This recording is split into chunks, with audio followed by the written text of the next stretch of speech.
능히 너희를 보호하사 거침이 없게 하시고 너희로 그 영광 앞에 흠이 없이 기쁨으로 서게 하실 이 곧 우리 구주 홀로 하나이신 하나님께 우리 주 예수 그리스도로 말미암아 영광과 위엄과 권력과 권세가 영원 전부터 이제와 영원토록 있을지어다. 아멘. 하나님의 말씀입니다. 하나님께 감사합니다. 이 땅에 있는 하나님의 교회는 항상 어려움에 둘러싸여 있습니다. 그 어떤 문제도 없는 그런 교회는 없습니다. 그 어려움은 외부로부터 주어지기도 하고 때로는 내부에서 발생하기도 합니다. 외부의 박해, 유혹, 또 내부의 분열, 거짓말들과 같은 어려움들이 있습니다. 지상의 교회는 이 어려움들에 맞서 싸우기 때문에 전투하는 교회라고 불리기도 합니다. 물론 그 싸움은 혈과 육의 싸움이 아닙니다. 몸으로 치고 박으며 싸우고 정치적인 세력을 확보하는 그런 싸움이 아닙니다. 영적인 싸움입니다. 말씀과 기도, 성령의 도움으로 헤쳐나가는 싸움입니다. 유다서는 이 교회의 싸움에 대해 잘 보여줍니다. 3절을 보면 원래 유다는 일반으로 받은 구원에 관해 편지를 쓰려고 했습니다. 남녀노소, 유대인과 이방인, 그 어떤 계급이나 차별도 가로막을 수 없는 그런 구원에 관해 설명하려고 했습니다. 하지만 교회의 상황을 보니 유다는 그럴 수 없었습니다. 내부적으로 문제가 있었습니다. 교회에 몰래 들어온 마치 물이 스며들듯 조용히 들어와서 교회를 어렵게 하는 자들이 있었습니다. 이들은 마치 하나님의 백성인 것처럼 위장하여 들어와 교회를 어렵게 했습니다. 그래서 3절에서는 유다서의 목적에 대해 이렇게 말씀합니다. 성도에게 단번해 주신 믿음의 도를 위하여 힘써 싸우라는 편지로 너희를 권하여야 할 필요를 느꼈노니. 그래서 전체 메시지는 이러한 상황에서도 믿음의 도를 위해 힘써 싸우라 하는 것입니다. 유다서는 크게 두 부분으로 나눌 수 있습니다. 전반부에서는 교회 몰래 들어온 자들의 잘못과 그들의 결과를 구약과 비교하며 알려줍니다. 그리고 후반부에서는 사도들이 미리 한 말들, 신약의 말씀을 기억하라고 하며 이자들과 관련한 권면을 주고 있습니다. 오늘은 이 후반부를 살펴볼 것입니다. 후반부는 다시 세 부분으로 나눠 살필 수 있습니다. 하나는 교회를 어렵게 하는 이들에 대한 내용입니다. 두 번째는 그들에게서 우리를 지키는 방법이고, 세 번째는 우리를 보호하시는 하나님을 찬양하는 고백입니다. 먼저 17절부터 19절까지의 말씀을 보겠습니다. 사랑하는 자들아, 너희는 우리 주 예수 그리스도의 사도들이 미리 한 말을 기억하라. 그들이 너희에게 말하기를 마지막 때에 자기의 경건하지 않은 정욕대로 행하며 조롱하는 자들이 있으리라 하였나니, 이 사람들은 분열을 일으키는 자며 육에 속한 자며 성령이 없는 자니라. 17절을 보면 사도들이 이미 그들에 대해 경고한 것이 있었습니다. 그리고 이것을 기억하라고 합니다. 사도들이 한 말을 기억하라. 이것은 신앙생활에 있어서 매우 중요한 원리를 알려주고 있습니다. 그 원리가 무엇입니까? 신앙생활에서 중요한 것은 이미 주어진 것에 대한 기억이라는 것입니다. 하나님의 자녀들은 인간의 이성과 세상의 경험을 통해 신앙생활을 하지 않습니다. 내 생각에는 이런 자들이 교회에 위험한 자들 같은데 내 경험으로는 이런 자들이 문제야. 이것이 아닙니다. 또 내 생각에는 교회는 이런 방향으로 나아가야 해. 경험해 본 바로는 교회가 이렇게 해야지. 이것도 아니라는 것입니다. 우리의 신앙생활, 교회의 방향, 이것은 사도들을 통해 예수 그리스도께서 주신 말씀에 의해 결정되어야 합니다. 교회의 싸움은 이것에 대한 치열한 싸움입니다. 말씀을 제대로 잘 기억하느냐, 아니면 잊어버리거나 다르게 해석하느냐, 여기에 승패가 달렸습니다. 우리가 지속적으로 돌아가고 계속해서 살필 것은 예수 그리스도께서 미리 하신 말씀인 것입니다. 주님께서 다시 돌아오실 때까지는 교회에 몰래 들어와서 어렵게 할 자들이 계속 있을 것입니다. 이 자들의 특징을 18절, 19절에서 알려줍니다. 그들은 먼저 정욕대로 행한다고 합니다. 또 조롱하는 자들이라고 합니다. 예수 믿는 것을 비웃습니다. 또 어떤 조롱일까?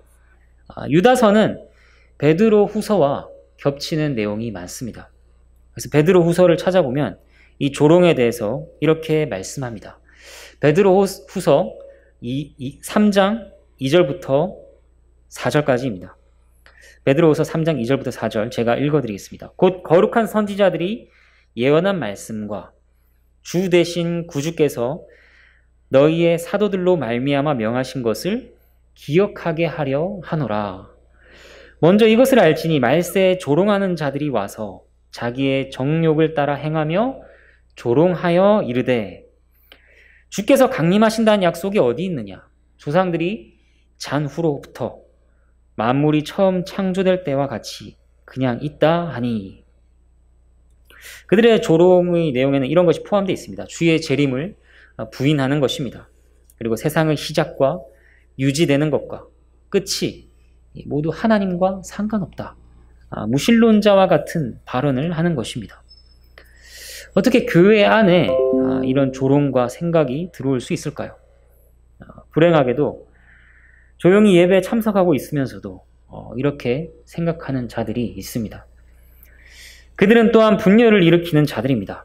이 단어는 선을 긋고 분리한다는 것입니다. 그들은 외형적으로는 교회 안에 몰래 들어와 일원인 것처럼 있습니다. 하지만 그 실체는 하나님과 교회의 생명 있는 교제에서 분리되어 있습니다. 그리고 그들은 육에 속했죠. 하나님의 성령의 일들을 받지 않습니다. 그래서 그들 안에는 성령이 없습니다. 교회 안에 몰래 들어온 이 자들에 대한 사도들의 말을 보면 우리가 어떤 것을 느끼게 되나요? 이런 위험 요소가 우리 교회 안에도 있을까? 이런 자들에 대한 경고가 과연 우리에게도 필요한 것인가? 이런 생각이 들 수도 있습니다. 하지만 당시 교회가 받았던 경고와 그들에 대한 경계심은 우리에게도 필요한 것입니다. 왜냐하면 이런 자들이 드러나게 활동하지 않는다 할지라도 여전히 존재하고 있기 때문입니다. 그리고 이런 사상과 생각들과 모습이 교회 바깥에서 우리를 둘러싸고 있기 때문입니다. 심지어 우리 마음 안에도 이러한 요소들은 우리를 공격합니다.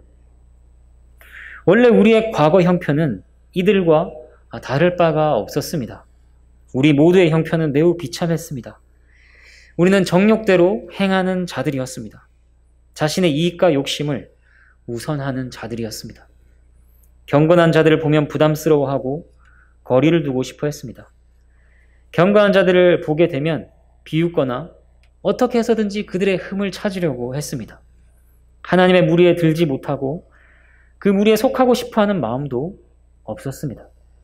우리는 육에 속하며 성령이 없는 자들이었습니다. 그런데 지금은 어떻게 되었습니까? 우리는 이러한 형편에서 건짐을 받았습니다. 하나님의 교회의 참된 자녀로 속하게 되었죠. 물론 여전히 과거의 흔적들이 우리를 괴롭힙니다. 살면서 정욕대로 행할 때가 있습니다. 하지만 전과는 뚜렷한 차이와 구별이 있습니다. 그리스도 안에서 우리는 정욕대로 행하는 자들이 아니라는 말씀을 듣습니다. 때로는 경건한 자들을 질투할 때도 있습니다. 하지만 너희는 조롱하는 자들이 아니라는 음성을 듣습니다. 때로는 선을 긋고 육에 속한 것처럼 안에 성령이 전혀 없는 것처럼 보일 때도 있습니다. 하지만 하나님께서는 우리에게 그리스도 안에서 너희는 아니라, 너희는 그들과 다르다, 이렇게 말씀하십니다. 그들과 다를 바 없었던 우리가 그들로부터 구별하시는 하나님의 은혜를 입은 것입니다. 그렇기 때문에 우리는 이 말씀 앞에서 경계를 느껴야 하고 또 동시에 우리를 구별하신 하나님의 은혜에 대한 감사를 고백해야 합니다. 이제 구별된 자들이 자신들을 지키기 위해 어떻게 해야 하는지에 대한 교훈을 살피도록 하겠습니다. 20절과 21절입니다. 사랑하는 자들아, 너희는 너희의 지극히 거룩한 믿음 위에 자신을 세우며 성령으로 기도하며 하나님의 사랑 안에서 자신을 지키며 영생에 이르도록 우리 주 예수 그리스도의 긍휼을 기다리라. 20절과 21절의 주절은 하나님의 사랑 안에서 자신을 지키라는 것입니다. 다른 말들도 있습니다. 믿음 위에 자신을 세우며 성령으로 기도하며 그리스도의 긍휼을 기다리라. 하지만 원문을 보면 이 말들은 사랑 안에서 자신을 지키라 하는 말을 수식하는 것들입니다. 그러니까 하나님이 사랑 안에서 자신을 지키라, 믿음 위에 자신을 세우면서 하나님 사랑 안에서 자신을 지키라, 성령으로 기도하면서 하나님 사랑 안에서 자신을 지키라, 그리스도의 긍휼을 기다리면서 이렇게 되는 것입니다. 유다서는 싸움이 주제인데 전체적으로 사랑이 매우 자주 등장하는 편지라고 할 수 있습니다. 찾아보면 이렇습니다. 1절 보면 하나님 아버지 안에서 사랑을 얻은 자들이라고 합니다. 2절에서는 사랑이 더욱 많을지어다. 3절에도 사랑하는 자들아 부릅니다. 17절과 20절에서도 사랑하는 자들아 이렇게 부르고 있습니다. 왜 이렇게 사랑이 많이 나오는 것일까? 그것은 21절의 말씀과 같이 하나님의 사랑 안에서 자신을 지킬 수 있기 때문입니다.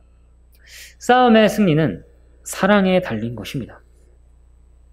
우리가 액션 영화나 드라마를 보면 이런 레파토리가 등장할 때가 있습니다. 마지막에 중요한 결투 장면이 있습니다. 이때 주인공이 불리해지고 적에게 당하면서 수세에 몰립니다. 하지만 주인공은 자신이 지켜야 할 대상을 떠올립니다. 사랑하는 그 대상을 떠올리고 그 대상과의 추억을 떠올립니다. 주인공은 이대로 포기할 수 없다 생각합니다.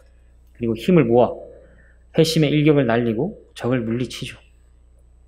영적인 싸움, 이 사랑과 무슨 상관이 있는가? 이것과 동일합니다. 신자의 싸움은 하나님의 사랑과 결코 뗄 수 없는 관계에 있습니다.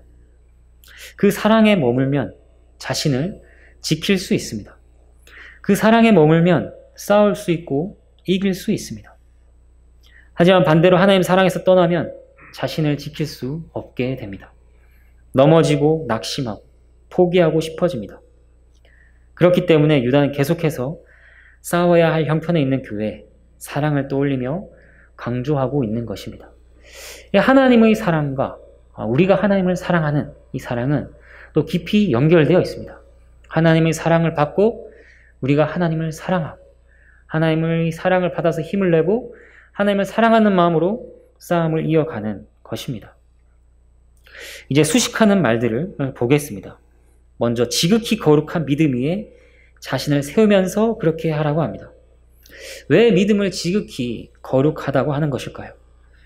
그것은 믿음이 지극히 거룩한 하나님으로부터 온 것이기 때문입니다. 지극히 거룩한 분에게서 받았기 때문에 거룩합니다. 하나님께서 주시지 않으면 믿음을 가질 수 있는 사람은 없습니다. 또 지극히 거룩한 믿음이라고 하는 것은 그것이 지극히 거룩한 하나님을 대상으로 하기 때문입니다. 지극히 거룩한 하나님의 말씀에 대한 믿음이기 때문입니다. 태양을 믿는다, 달을 믿는다, 과학을 믿는다, 이런 믿음들을 우리는 지극히 거룩하다, 그런 지극히 거룩한 믿음이다 라고 부르지 않습니다. 하나님을 믿는 믿음만이 지극히 거룩한 믿음이라고 할 수 있습니다. 유다는 이 믿음 위에 자신을 세우라고 합니다. 이 세운다는 단어는 건축과 관련한 비유입니다. 믿음은 건축물의 바닥과 같이 기초가 되는 것입니다. 믿음이 아니라 다른 것을 기초로 하면 몰래 들어온 자들로부터 자신을 지킬 수 없습니다. 예를 들어 자신의 공로를 기초로 한다. 아니면 잘못된 교리를 기초로 한다. 이러면 교회에 스며들어온 공격을 감당할 수가 없습니다. 기초가 무너지면 다 무너지는 것이죠. 그러니 이 지극히 거룩한 믿음의 기초를 잘 닦아야 합니다. 그리고 그 위에 계속해서 성장해 나가야 합니다. 다음으로 성령으로 기도하면서입니다. 기도는 아무렇게나 하는 것이 아닙니다. 인간적인 욕망이나 소원을 따라서 하는 기도는 결코 성경에서 말하는 기도가 아닙니다. 욕심과 인간적 소원을 따른 기도는 결코 자신을 지킬 수 없습니다. 그것은 오히려 자신을 계속해서 위험에 노출시키는 것입니다. 기도는 성령님의 감화 속에서 실행되어야 하는 것이죠. 어느 누구도 성령 하나님의 도움 없이는 바른 기도를 할 수가 없습니다. 갈라디아서 4장 6절 하나님이 그 아들의 영을 우리 마음 가운데 보내사 아빠 아버지라 부르게 하셨느니라. 성령께서 아버지라는 말을 우리 입에 넣어주시기 때문에 우리가 하나님을 감히 아버지라 부르며 기도할 수 있습니다. 이 영을 통해서만 진정한 관심과 열심으로 용기와 진지한 태도로 또 확신으로 기도할 수 있는 것입니다. 세상에서 자신을 지키기 위해 성령으로 기도하는 자는 어떤 자일까요?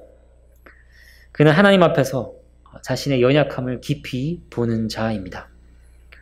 스스로는 자신을 지킬 수 없다는 것을 아는 자입니다.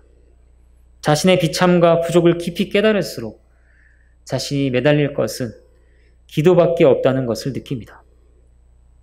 반대로 기도로 자신을 지키려고 하지 않는 것은 교만의 때에 덮여 있는 것입니다. 절실한 상황에 대해 무감각한 것이죠. 세 번째는 기다리면서입니다.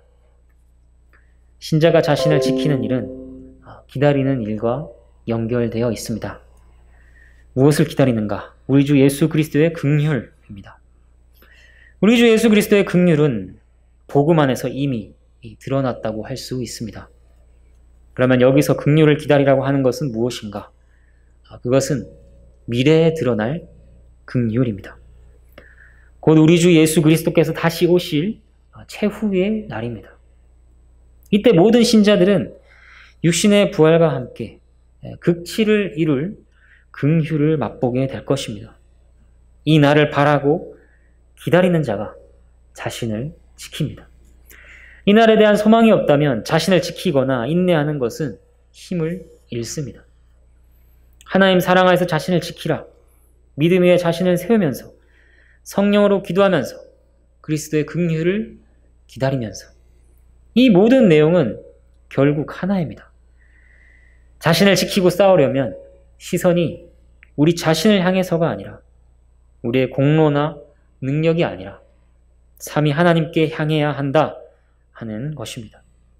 그 안에서 우리는 우리를 지킬 수 있습니다. 이제 교회를 어렵게 하는 자들에 대해 우리가 취할 태도를 살펴보겠습니다. 22절과 23절 말씀입니다. 어떤 의심하는 자들을 긍휼히 여기라. 또 어떤 자를 불에서 끌어내어 구원하라. 또 어떤 자를 그 육체로 더럽힌 옷까지도 미워하되 두려움으로 긍휼히 여기라. 세 종류의 사람이 나옵니다. 의심하는 자들, 불 속에 있는 자들, 육체로 옷이 더러워진 자들입니다. 의심하는 자들에 대해서는 그들을 비웃거나 무시해서는 안 됩니다. 긍휼입니다. 불쌍히 여기는 것입니다. 불 속에 있는 자들, 그들에 대해서는 그것이 그들이 마땅히 받아야 할 것이라 여기고 지나칠 것이 아닙니다. 그들을 긴급한 상황에 있는 자들로 봅니다. 포기해야 할 자들이 아니라 끌어내야 할 자들로 봅니다. 그들을 끌어내어 구원하라고 합니다. 물론 우리에게는 구원할 능력이 없죠. 우리는 구원의 창시자가 아닙니다. 하지만 이렇게 구원하라고 말하는 것은 우리가 구원의 창시자인 분을 위한 일꾼들이기 때문입니다. 맡겨진 일을 하라는 의미입니다. 조급한 마음을 가지고 어떻게 해서든 구원을 위해 애쓰라는 것입니다. 육체의 방탕함으로 오염된 자들에 대해서는 어떻게 해야 할까요? 그들의 죄를 미워하고 혹 그것에 영향을 받을까? 그들에게 물들까 두려워해야 합니다. 죄의 영향력은 그토록 크기 때문입니다. 하지만 마찬가지로 마지막에는 그들을 향해 긍휼의 마음을 잃지 않아야 합니다. 긍휼, 끌어내어 구원, 죄를 미워하고 두려움으로 긍휼히 여김. 이러한 말들은 얼마나 균형이 잡혀있는 태도인지 모릅니다. 교회를 어렵게 한 자들을 향해 우리의 태도는 치우쳐 있을 때가 있습니다. 어떤 때는 그들을 대적하고 배척하고 업신여기며 멸시합니다.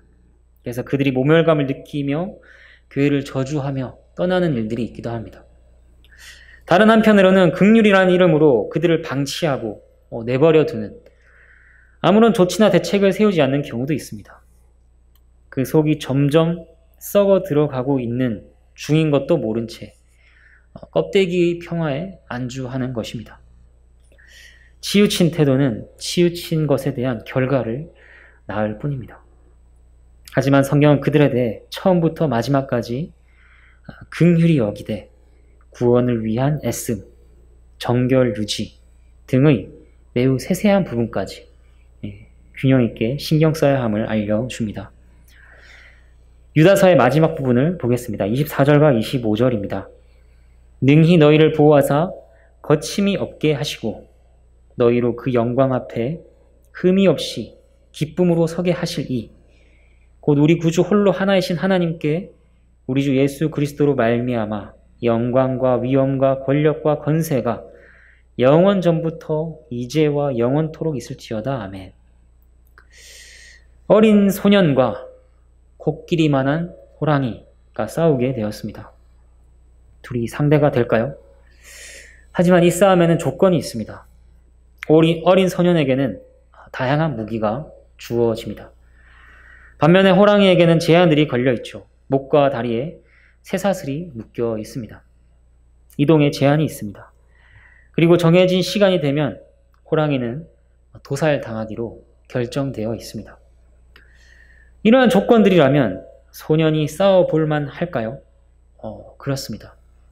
아무리 호랑이가 굶주렸고 사나워도 어린 소년이 호랑이의 품으로 들어가지 않는 이상 소년은 가만히만 있어도 이길 것입니다.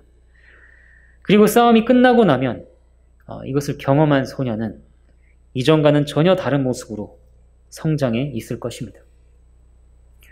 교회의 싸움은 이와 같습니다.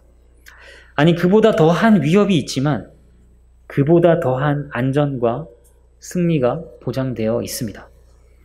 그보다 더한 안전이라고 하는 것은 우리 주님께서는 사자의 입에서도 자신의 양을 건져내시는 목자가 되시기 때문입니다. 그리고 더한 승리라고 하는 것은 이 싸움의 끝에 비교할 수 없는 영광과 기쁨이 예비되어 있기 때문이죠. 이것이 유다서가 믿음의 도를 위하여 힘써 싸우라 하는 겉면의 마지막에 하나님을 찬양하는 이유입니다. 유다서의 처음 1절의 후반부를 보면 이렇게 시작합니다.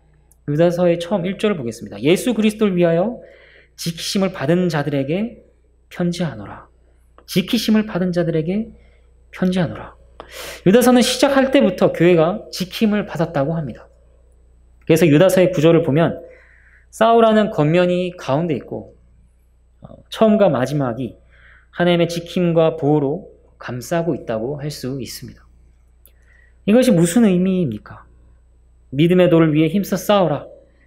하지만 처음부터 마지막까지 결국 너희를 인도하시고 책임지시고 승리케 하시는 분은 하나님이시라 하는 것입니다. 참으로 삼위일체 하나님께서는 홀로 당신께서 사랑하시는 교회를 보호하십니다. 사탄으로부터 어떤 교묘한 계략이 동원된다 할지라도 하나님께서는 친히 자기 자녀들을 굳게 붙들어 주십니다. 세상에서 살아가는 성도들이 때로는 낙마하거나 불안감에 빠질 수 있습니다. 하지만 하나님의 도우심으로 오히려 더욱 가까이에서 그분을 찬양하게 되는 것이죠. 시편 42편 5절 말씀. 내 영혼아 내가 어찌하여 낭망하며 어찌하여 내 속에서 불안하여 하는고. 너는 하나님을 바라라. 그 얼굴의 도우심을 인하여 내가 오히려 찬송하리로다. 이것을 시편 저자는 경험한 것입니다.